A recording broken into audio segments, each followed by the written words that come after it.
I can afford any money manager I want, and you are as knowledgeable as the money manager that I have. I'm very impressed with your ability to explain these concepts. There are certain people that are only going to listen to you. They now have access to, I'm telling you, world-class information.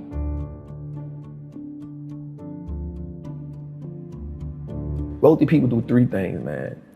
They stop trading time for money. They make their money work for them. And they give as much value to people as they can. And so I learned that as I got older. That part really didn't make sense to me at the time, but the money working for you part, and I was like, how do you make your money work for you? Again, all I know is how to go get money. So he says, wealthy people, first they get into stocks, then they start a business, and then they get real estate. I took my time, I researched the Warren Buffetts and the Peter Lynch's, and I'm not gonna lie, in the beginning, that shit was like Chinese to me. Right? This is a foreign language. And so what happened to me was it started reminding me of being in the streets. Everything about it. And I heard this term one time that said, the real gangsters are on Wall Street. Once you know how something works, then you can get good at it. But if you, and I really think the vast majority of humanity, and I don't care what class you're in, the vast majority of humanity does not understand how the world works. Therefore, they are at the mercy of the world, and the people that figure out how it works can change things. You know, you have to understand how things work. And like, yeah, that is to me what is so powerful about you.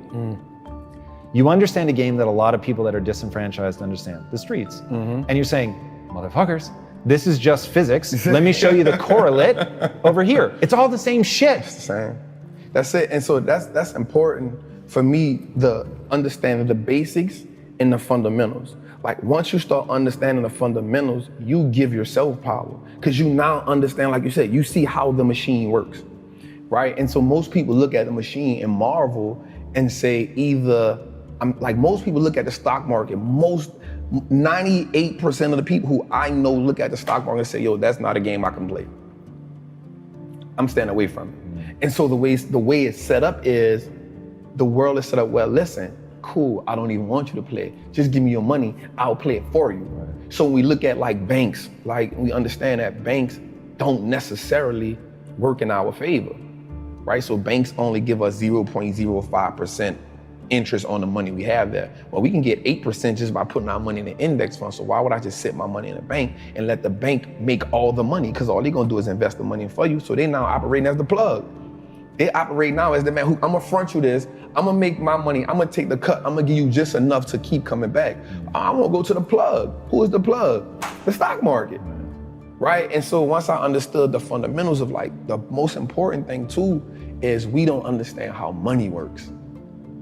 That's a whole different language in its own. The relationship with money in my community is you make money just enough to pay bills. And so once you get tired of paying bills, you say, you know what? I need to treat myself to something, right? No matter if I gotta go in debt, no matter if I need to treat myself to something to take this misery away.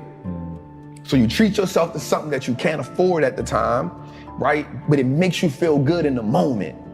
And so because it makes you feel good, you say, you know what? I'm living. This is a reprieve from everyday struggle. Let me get back on the hamster wheel. And so the sacrifice now becomes hard because now you're saying, I gotta work, and never get that reprieve. I'm not willing to do that, right? And so that's the mindset comes in and say, everybody around me had the same problem. No one represented the solution. So if I don't change something, I'm only going to end up like everybody else I know. Somebody has the solution somewhere. There's too many people out here living the life of their dreams that I'm watching. They know something I don't know. And the only thing that they had was access to a different type of information. So once I went and got the information, I now wanted to sing from the mountaintop, like, yo, look at this dope thing I found. Everybody can be a part of it. And then when I showed it to people, they was like, that ain't it, bro. I'm not about to do that. And so I realized how powerful it was for me to, one, become economically like powerful in my mind. Because the thing about investing, especially in stocks, is that piece of ownership of everything that I use now makes me say, well, if I own that Apple, God, I don't care about buying an Apple phone. If I'm gonna wear Levi's and I'm gonna wear Timberlands, if I can own VFC Corp, then I own the stuff that I'm buying. I'm okay with that. Like that subtle shift in my mindset changed everything for me. Because now I was after just owning everything that I consumed. In the beginning, that was my introduction to the game. Let me just own everything I consume and then I'll feel okay. Owning a stock is like, it's owning a percentage of a great business. And so once I understood that concept, I understood that the key to wealth is through ownership. Like that was one of the things that made it click, because I studied the wealthy people. The key to building wealth is not how much you can work. You can't work your way to wealth. You gotta invest your way there. And all wealthy people, Black, white, Asian, Chinese, they own a whole bunch of shit. The people who aren't wealthy is because they don't own nothing. You only have your money sitting in cash. If your money is just sitting in cash, realistically, you're becoming poorer every day.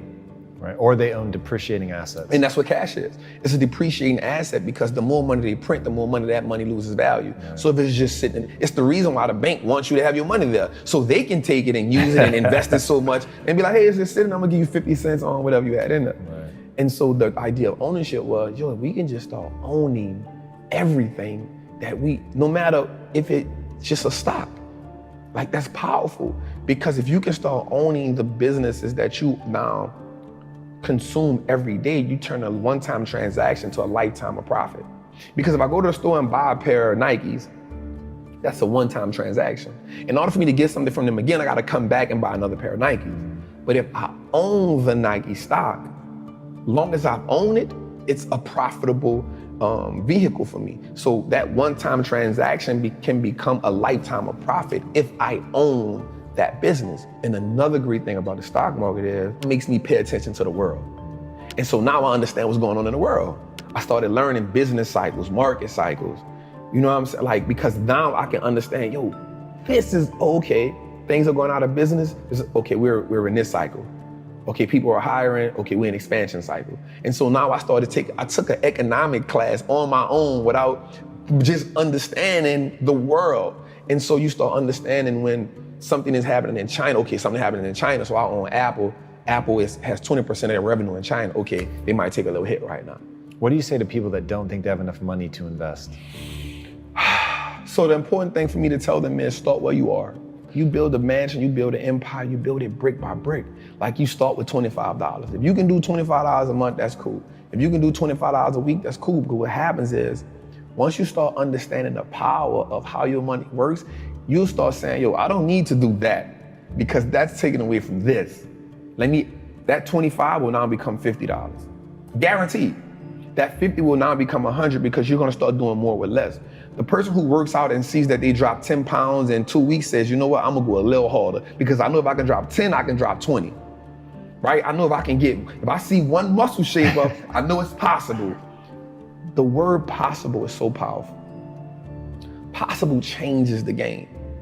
Instead of it being impossible, we now say I am possible or I'm possible. That changes the dynamic. So the first mindset is saying, invest in your first stock. It don't have to be a winner. It doesn't have to be a home run. It can be an AT&T stock that costs $26 right now.